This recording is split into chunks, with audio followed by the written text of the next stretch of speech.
and everybody can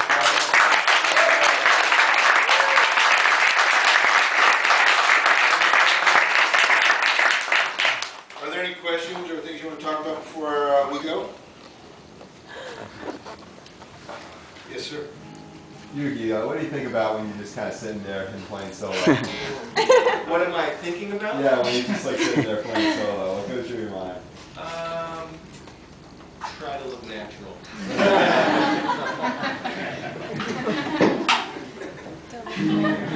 Any other questions for Yuuki? Yes.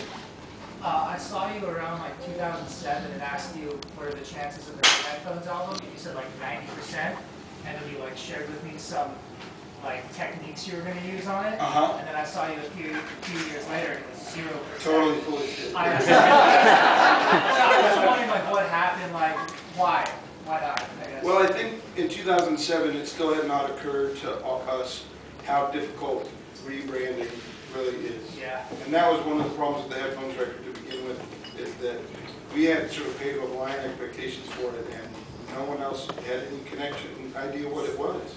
And so then when 2007 Bazan was still just like a couple of years old as a brand thing, and we thought, oh, this would be great. And man, it's so hard to communicate to people about stuff that they want, you know. So that was why I probably changed. There might be semantics because Bazan Monthly Volume 2 is very much the Headphones record. Same difference, except it's just called Bazan. So yeah, maybe not one call Headphones again, just because it's too difficult to communicate with people.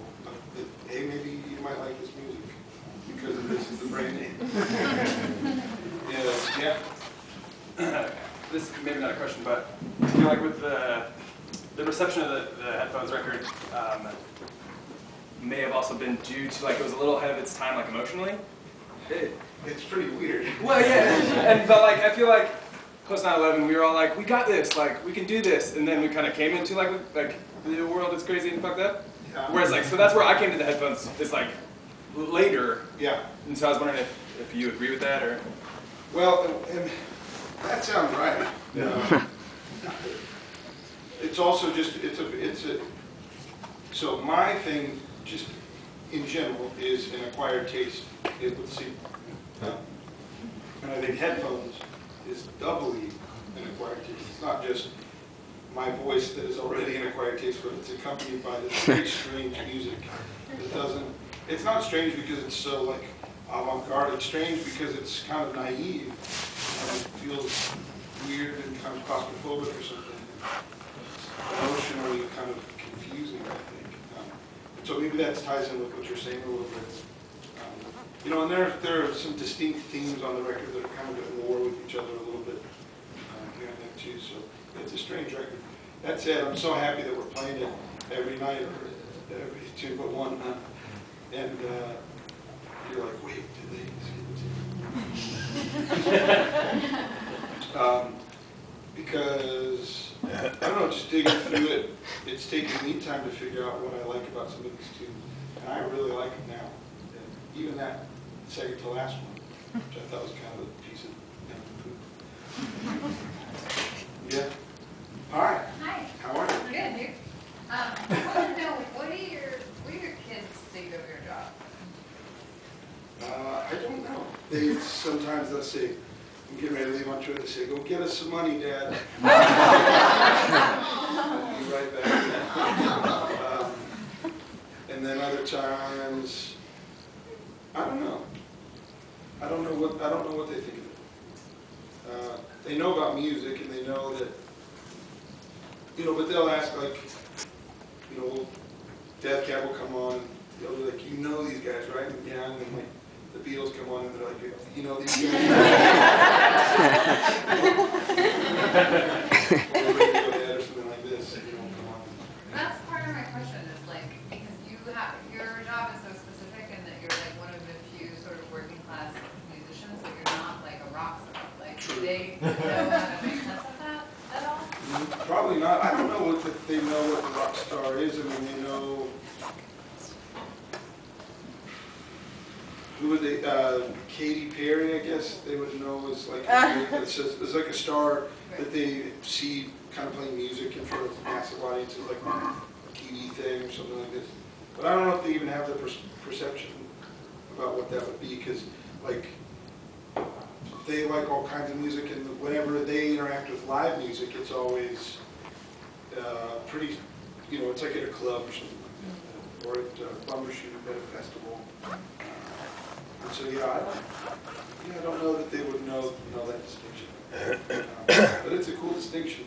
I think I like the fact that I can make a living more or less doing this thing, which is pretty low key.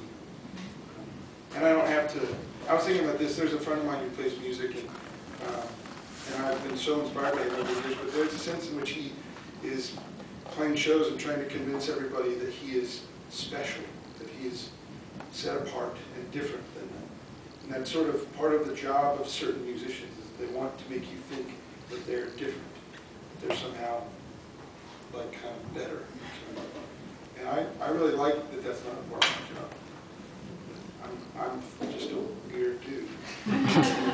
Mostly hates myself. But I get to stand up here and play songs for people because I care so much, I guess, and I work really hard. And that's it. And there's no sense in which, like, it's not part of my job to convince you guys that I'm cooler. Because that's patently absurd.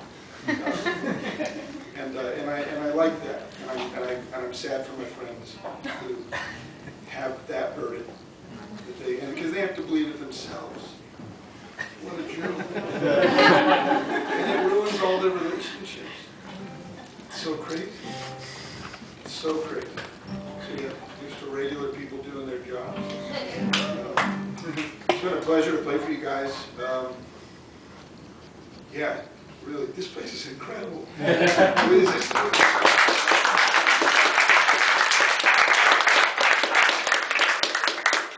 What happens in here? It was garment manufacturing. And then now do people come in here and drink things, or do you drink? This is the first event. Woo! Oh, that's awesome. Well, cheers. Just do that.